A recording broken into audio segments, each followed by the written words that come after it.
அல்லாஹ்வின் தூதர் ஸல்லல்லாஹு அலைஹி வஸல்லம் அவர்கள் ஆயிஷா ரலியல்லாஹு அன்ஹா அவர்களை 6 வயதில் மணமுடித்தார்கள் என்று நாம் இதுவரை விளங்கி வைத்துள்ளோம். ஆனால் உண்மையில் அது பொய்யான செய்தி என்பதை உங்களுக்கு நான் தெரியப்படுத்திக் கொள்கிறேன். எவ்வாறெனில் நபி ஸல்லல்லாஹு அலைஹி வஸல்லுடைய மனைவி ஹதீஜா ரலியல்லாஹு அன்ஹா அவர்கள் அல்லாஹ்வுடைய தூதருக்கு 50 வயது ஆகும்போது அவர்கள் மரணிக்கிறார்கள். ஹதீஜா மரணிக்கும் போது ரசூலுல்லாஹி ஸல்லல்லாஹு அலைஹி வஸல்லுக்கு 50 வயது. அப்பொழுது அவர்கள் இறந்த பின்பு சில நாட்கள் கழித்து உஸ்மான் பின் மல்ஊன் ரலியல்லாஹு அன்ஹு அவருடைய மனைவி கௌலா ரலியல்லாஹு அன்ஹா என்பவர்கள் அல்லாஹ்வுடைய தூதரே, தாங்கள் ஏன் மறுமணம் முடிக்காமல் இருக்கின்றீர்கள்? மறுமணம் முடிக்க வேண்டியதானே என்று கேட்கிறார்கள். அப்படியெனில் பெண் எங்கே என்று கேட்கிறார்கள். 2 பெண்கள் இருக்கின்றார்கள், ஒன்று கன்னி, மற்றொன்று விதவை என்றார்கள். கன்னி யார், விதவை யார் என்று கேட்கிறார்கள். கன்னி உங்களுடைய நண்பர் அபூபக்கர் ரலியல்லாஹு அன்ஹு அவர்களுடைய அருமை மகள் ஆயிஷா ரலியல்லாஹு அன்ஹா. விதவை என்பவர்கள் சௌதா ரலியல்லாஹு அன்ஹா என்பவர். அப்படியெனில் ஆயிஷாவை மனம் முடித்துக் கொள்கிறேன், பெண் கேட்டு வா என்று அனுப்புகிறார்கள். இது சம்பவம். அப்பொழுது ஆயிஷா ரலியல்லாஹு அன்ஹா அவர்களுக்கு திருமணம் முடிக்கும்போது வயது 18 என்பதை ஆதாரபூர்வமுடன் நாம் நிரூபிக்க கடமைப்பட்டிருக்கிறோம். இந்த இடத்தில் உஸ்மான் பின் மல்ஊன் அவருடைய மனைவி கன்னி என்கிறார்கள். அப்போ கன்னி என்றால் யார் என்று கேட்கும்போது ஆயிஷா ரலியல்லாஹு அன்ஹா என்று கூறுகிறார்கள். அப்போ கன்னி என்ற வார்த்தை ஹதீஸில் இடம்பெற்றிருக்கிறது. எவ்வாறெனில் பைஹகி 13526 ஹதீஸ். அடுத்து முஸ்னத் அஹ்மத் 24587 ஹதீஸ். இது 2 ஹதீஸிலும் கன்னி ஆயிஷா ரலியல்லாஹு அன்ஹா அவர்களை கன்னி என்றே குறிப்பிட்டார்கள் கௌலா ரலியல்லாஹு அன்ஹா அவர்கள். அப்படி என்றால் இவர்கள் 6 வயது சிறுமி என்கிறார்களே, சிறுமியை போய் கன்னி என்று எவ்வாறு சொல்ல முடியும்? 18 வயது பருவமடைந்த பெண்ணைத்தான் கன்னி என்று சொல்ல முடியும், சிறுமியை சிறுமிதான் என்று சொல்ல முடியும். ஆனால் தவறு இங்கே புகாரி இமாம் சிறுமி என்றே பதிவு செய்திருக்கிறார்கள். அங்கே ஒரு கோளாறு ஏற்பட்டிருக்கிறதை நாம் கவனித்துக் கொள்வோம். அங்கே ஹிசாம் பின் உர்வா என்ற ஒருவர், அவர்தான் இந்த 6 வயது என்ற ஹதீஸில் இடம் பெற்றக்கூடியவர்கள். அந்த இமாம் அவர்களிடம் பாடம் பெற்றவர்கள் தான் அபூ ஹனீஃபா ரஹ்மத்துல்லாஹி, மாலிக் இமாம் இவர்களெல்லாம் அவரிடம் பாடம் பெற்றவர்கள். ஆகவே அவருடைய ஹதீஸ் 70 வயது வரைக்கும் மதீனாவில் வாழ்ந்து வந்தவர்கள் சரியாக அறிவித்துக் கொண்டு தான் இருந்தார்கள். 70 வயது ஆன பிறகு கொஞ்சம் நினைவு தொடமாற்றம், அதோடு அவர்கள் 70 வயது ஆன பிறகு மதீனாவிலிருந்து ஈராக்கில் போய் குடியேறுகிறார்கள். ஈராக் வாசிகளை பற்றி நாம் எல்லோருக்கும் தெரியும். எல்லா இமாம்களும் யோகித்து சொல்லியிருக்கிறார்கள்.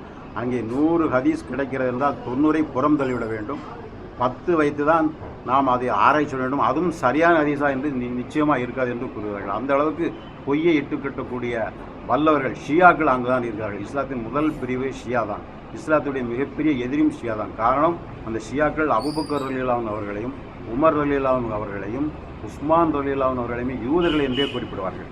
அந்த அளவுக்கு வெறி பிடித்தவர்கள். ஆகவே அவர்கள் மேல் அபூபக்கரையும் அவர் மகள் ஆயிஷாவையும் எவ்வாறு இட்டுக்கட்டி அவர்கள் மீது அவதூறு சொல்ல மேல் குறியாக இருந்து ஏகப்பட்ட ஹதீஸ்களை புனைய விட்டவர்கள் தான் இந்த ஷியாக்கள். ஆக அதன் அடிப்படையில் தான் அவர்கள் 6 வயது சிறுமி என்று அவர்களே அந்த பதிவு செய்திருக்கிறார்கள். எவ்வாறெனில் அந்த 70 வயது ஆன பிறகு அவர்கள் நினைவு திடமாற்றம் ஆன பிறகு ஈராக்கிலே குடியேற பிறகு அதில் அறிவிப்பாளர் 6 வயது என்று குறிப்பிடக்கூடிய அத்தனை ஹதீஸ்களுமே ஈராக்கியர்கள் தான் வருகின்றார்கள். ஆகவே அந்த ஹதீஸ் பலவீனமானது என்று நாம் விளக்க வேண்டும். இன்னொரு ஆதாரம், ஆயிஷா ரலியல்லாஹு அன்ஹாவுடைய அக்கா அஸ்மா ரலியல்லாஹு அன்ஹா அவர்கள் ஹிஜ்ரி 73 அவர்கள் மரணிக்கிறார்கள். வயது அப்போது அவர்கள் வயது 100.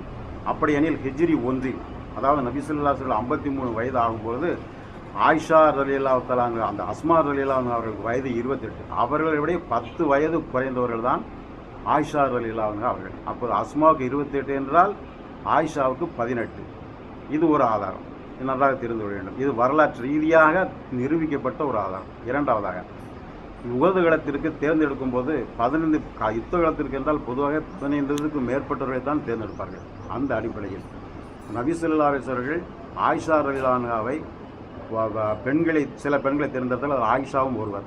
அவர்கள் காயம்பட்டவர்களுக்கு மருந்திடவும் தாகித்தவர்களுக்கு தண்ணீரோடுக்கும் மட்டும் பெண்களை பயன்படுத்தி விடுவார்கள், யுத்தத்திற்கு அல்ல.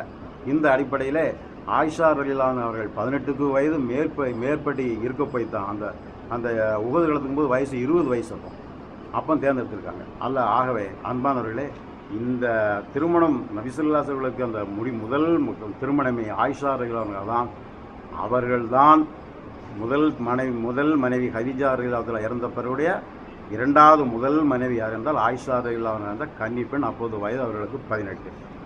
1 6 வயது சிறுமியை மனம் முடிக்கின்றார்கள் என்று வைத்துக்கொள்வோம், அது அல்லாஹ் தடுத்து விடுவான் நிச்சயமாக. ஏனென்றால் ஒவ்வொரு நபி ஸல்லல்லாஹு அலைஹி வஸல்லம் ஒவ்வொரு அசைவும் உலக மக்கள் அனைவரும் பின்பற்றக்கூடியது.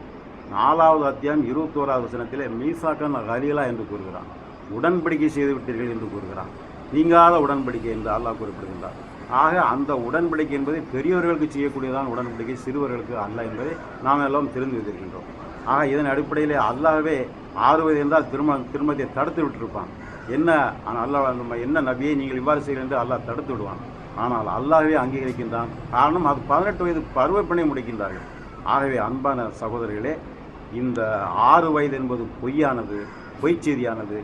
இதை நாம் தெளிவாக இவ்வளவு ஆதாரத்துடன் நிரூபித்த பிறகு இந்த தௌஹீது முல்லாக்களும் மதுஹப் முல்லாக்களுக்கு நேர்வழி தெரியாது, ஹதீஸுடைய விவரமும் தெரியாது.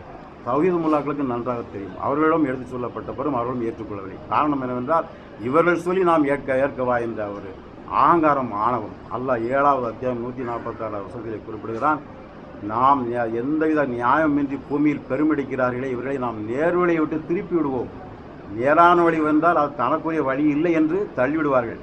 தவறான வழி வந்தால் அது தன்னுடைய நேர்வழியாக எடுத்துக்கொள்வார்கள். காரணம் அவர்கள் வீண் கருவும் அகம்பாவும் கொண்ட காரணத்தில்தான் என்று 7வது அத்தியாயம் 146வது வசனத்திலே அல்லாஹ் குறிப்பிடுகின்றார். ஆகவே இந்த செய்தியை உலக மக்கள் அனைவருக்கும் நாம் செய்தியாக தெரிவித்து விட்டோம். ஆனால் தௌஹீது முல்லாக்களும் மதுஹப் முல்லாக்களும் நிச்சயமாக ஏற்றுக்கொள்ள மாட்டார்கள். ஆகவே பொதுமக்களாக நீங்கள் விளங்கிக் கொள்ள வேண்டும் என்று உங்களுக்கு முன் இந்த ஆதாரத்தை எடுத்து வைக்கிறேன். ஆகவே நபி ஸல்லல்லாஹு அலைஹி அவர்கள் ஆயிஷா ரலியல்லாஹு அன்ஹா அவர்களை மனம் முடிக்கும் போது வயது 18 என்ற பருவம் மங்கைதான் என்று கூறியதுடன் முடித்துக் கொள்கிறேன்.